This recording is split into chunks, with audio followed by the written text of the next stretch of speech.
السلام عليكم، عاملين ايه؟ اتمنى يا رب تكونوا بخير. يا صباح الخير، يا صباح الورد، يا صباح الياسمين على احلى متابعين.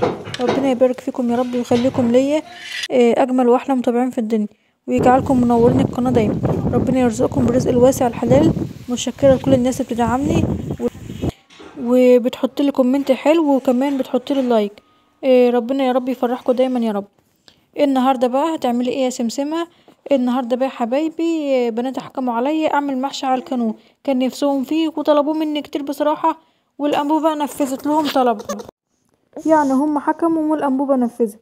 تعالوا بقى بينا نشوف الفيديو فيه ايه وهنعمل ايه مع بعض. ما تنسوش بقى تحطوا اللايك قبل ما ابدا الفيديو. النهارده بقى يا حبايبي نزلت اهوت، جبت الكرنب اهوت من الغيط. جبت اهوت 4 كرنبات كده صغيرين، ما هماش كبار قوي. هنطلع بقى عشان نعمل المحشي على الكانون. الشمس طالعه النهارده والجو حلو، ويا دوبك بقى طلعت البيت والانبوبه بتاع البوتاجاز قالت والله ما انا شغاله ولا أنا مولعه البوتاجاز ولا انا عامله حاجه خالص. رحت بقى قلت خلاص بقى كده ايه، هما كانوا طالبين مني اعمل المحشي على الكانون. كل ما اجي اعمل محشي يا ماما اعملنا محشي على الكانون، وانا اقول لهم لا طب يومين كده شويه مش عارفه ايه. قلت بقى خلاص ما بدهاش. فكمان احنا هنا برضو في منطقه يعني بعيده شويه عن المواصلات وكده، فالانابيب برضو ما جاش النهارده، فقلت خلاص بقى. فانا قاعده النهارده كده من غير غاز، قلت ما بدهاش بقى. رحت جايه بقى حاطه شويه الحطب دولت من تحت اهوت، وجبت كام قالب طوب اللي انتوا شايفينهم دولت. ورحت بقى جايبه ايه الحاجه ديت ورحت حطاها كده. الحاجه دي يعني علافه كده، احنا بنحط عليها العلافه بتاع علف الطيور. جبتها اهوت وقلبتها ورحت مولعه بقى النار اهوت.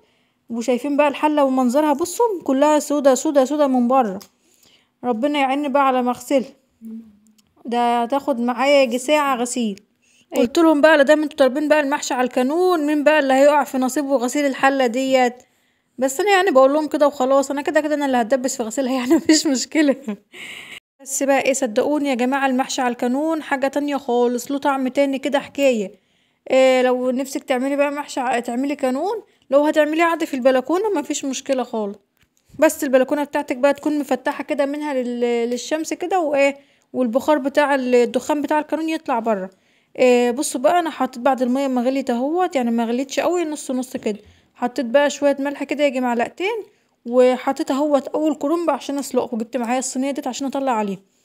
لسه برضه هولع نار تانية، يعني اجيب كمان قلبين طوب واحطهم هنا جنب الكانون ده، واعمل كانون تاني. عشان طبعا اعمل عليه بقى صلصة المحشي، واعمل عليه برضو الرز الخلطة بتاعة المحشي. وكمان اللهم صل على النبي هجيب البطة واسواها هنا برضو. كله بقى هنا، ما احنا قلنا بقى ان مفيش غاز والانبوبة فضيت.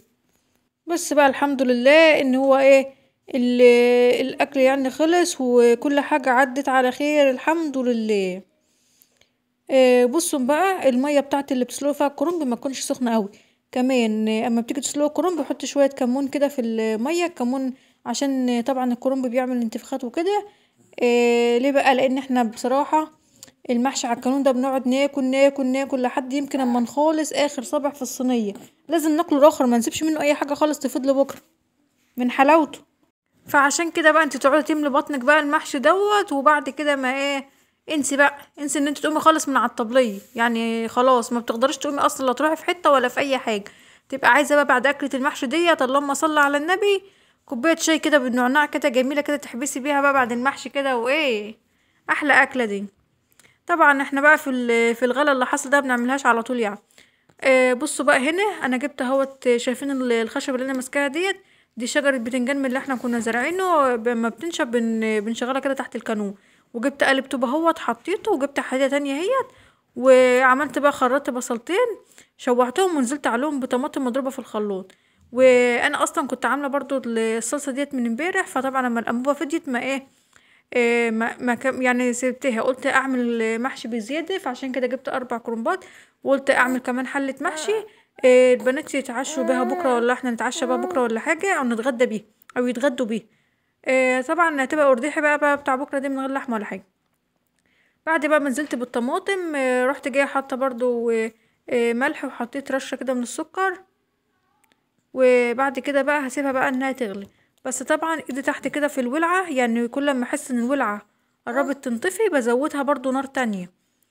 بعد ما خلصنا بقى كده ومسكنا كرنب برضو قطعناه. وبعد كده شوف بعد كده يا حبيبي بقى الاربع كرنبات فرطوا معايا الورق دي، عملت لهم كيلو رز، لان احنا مبنحبش صوابع المحشي تكون كبيره اوي، احنا بنبقى بنحب صوابع المحشي تكون صغيره، يعني ما بندوش رز كتير، يعني كل ورقه كده يا دوبك كده على قدها. وطبعا الخضره بتبقى مغسوله منشفينها في المصفى. الرز غسلناه، وبعد ما بنغسل الرز بتروح جايه مشوحاه على النار. وبعد كده بتحطله بقى الصلصه والخضره، واللهم صل عليك يا حبيبي يا رسول الله، الكمون بقى ورشه من البهارات السبعه وشويه فلفل اسود، وطبعا نظبط له الحدقيه بتاعته. طبعا بقى الحله برضو اللي انا كنت عامله فيها التخديعه جبتها عشان احشي فيها المحشي. شايفين بقى الحله انا حطاها على كرتونه عشان ما تبوظش السجاده ولا تبوظ الحصيره اللي انا قاعده عليه. بصوا الحله عامله ازاي من بره. والله اوحش حاجه في حكايه المحشي على الكانون دي هي غسيل الحله وغسيل المواعين اللي بنبقى عاملين عليها على الكانون، لان بتبقى كلها تراب. طب وانا بحشي بقى كده اقول لكم انا بنضف الحله ديت ازاي. باخدها بقى كده الحله دي على البحر، او كانوا حله او اتنين، وباخدهم بقى كده على البحر، وبروح جايبه شويه تراب محمي بقى من الفرن، وماسكه شويه التراب المحمي، وماسكه الحله كده من بره وملففه عليهم تراب المحمي. وبعد كده بقى هنزل كل التراب بالاسود الهباب ده، وبعد كده بروح جايه بقى غسله الحله بقى بسلكه قديمه، وبعد كده غسلها بسلكه جديده. ده كله عشان كده انا مبحبش اعمل محشي على الكانون. وبصوا بقى زدت المحشي وغلي شويه، وبعدين هديت له بقى الولعه خالص، ما حطيتش بقى ولعه تاني. وده شكل المحشي بسم الله ما شاء الله عليه. بعد بقى بعد ما استوى بصوا كده، بسم الله الرحمن الرحيم، اللهم صل على النبي. بصوا حبايبي، بسم الله ما شاء الله، شايفين بقى المحشي عامل ازاي، وكل هي الصوابع قد بعضها. بنحبش صراحه المحشي ما يكون كبير كده. والبطه بقى بعد ما استوت، طبعا انا كنت مصوراها بس يعني ما نسيت اصور التعليق، المقطع ده ما لقيتهوش عندي في الصور. والبطه هي اتحطتها تحت شوايه بتاعه الفرن عشان تتحمر، خدت اللون الاحمر الجميل ده. حطيت بقى البطه كده، وغرفت بقى كمان شويه شوربه كده. واحلى حاجه للشوربه لما تاكلها بقى تعصر لها كده نص ليمونه وتاكلها مع المحشي، اكله جامده جدا. وتفضلوا بقى معانا بالهنا والشفا ليكم. ده شكل المحشي بعد ما خلصته، وده شكل البطه بعد ما طلعت من الفرن. بألف هنا والشفا يا رب. اللي عايز يجرب الطريقه ديت هيدوق بقى طعم المحشي. وده بقى اللي كانت طريقه المحشي على الكانون من ايدين سمسمه. اتمنى يا رب لو انتوا لسه موجودين معايا في الفيديو لغايه دلوقتي حطوا لايك يا حبايبي للفيديو لو الفيديو عجبكم، ويا رب اشوفكم ان شاء الله في فيديو جديد. وكمان بقى عشان الغدا اللي حصل انا هفرق بقى البطه ديت، هعمل نصها النهارده واخلي نصها كمان يومين كده، ابقى اعمل مثلا جنبها شويه رز وبسله، وابقى اعملها في يوم تاني، وناكل المحشي بقى بنص البطيه كفايه النهارده عشان الحاجه بقت غاليه. يا رب في النهايه يكون الفيديو عجبكم، ان شاء الله اشوفكم في فيديو جديد، وتفضلوا بقى معانا بألف هنا وشفا، واشوفكم ان شاء الله في فيديو جديد، والسلام عليكم.